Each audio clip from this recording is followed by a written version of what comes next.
Queen Nzinga was a legendary warrior queen and political leader who fought fiercely to protect her kingdom from Portuguese colonization in the 17th century.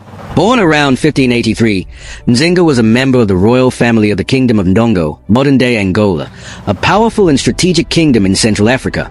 Nzinga's early life was marked by her intelligence and determination.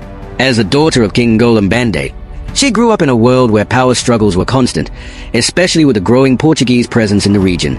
The Portuguese, who had established trade relations in West and Central Africa, began demanding control of land and resources, including the lucrative slave trade, which threatened the independence of African kingdoms.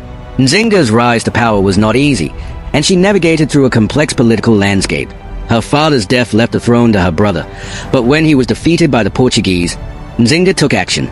The Portuguese forced her brother into submission, and Nzinga took charge of her people as a new leader.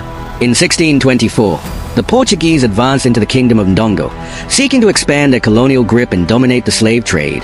Nzinga's kingdom was under siege, and she realized that the military might of Portugal was overwhelming. Yet, rather than surrender, she fought back with incredible resilience and clever diplomacy.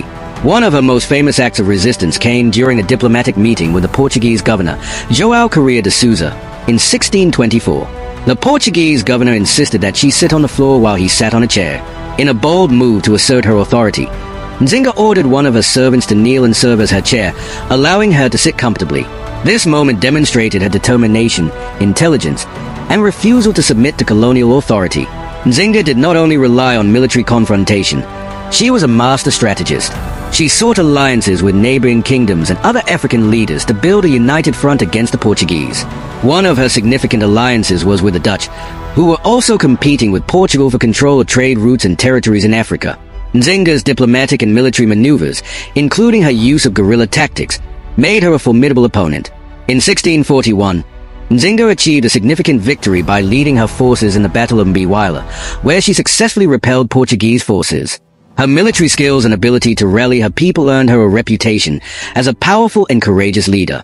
Though the Portuguese continued to encroach upon her territory, Nzinga maintained resistance throughout her reign. She eventually became the queen of both Ndongo and Matamba, another powerful kingdom in Angola, after the death of her brother and nephew. Her kingdom's struggle continued until her death in 1663. Nzinga's legacy is one of strength, resilience, and leadership. She defied the Portuguese colonial forces with intelligence, diplomacy, and military might, earning her place in history as one of Africa's greatest warrior queens. In the face of overwhelming odds, she fought not only for her own kingdom's survival but for the broader independence of African nations against European colonialism. Today, Queen Nzinga is remembered as a symbol of African resistance, and her story is celebrated in Angola and beyond as one of the most powerful examples of female leadership in African history.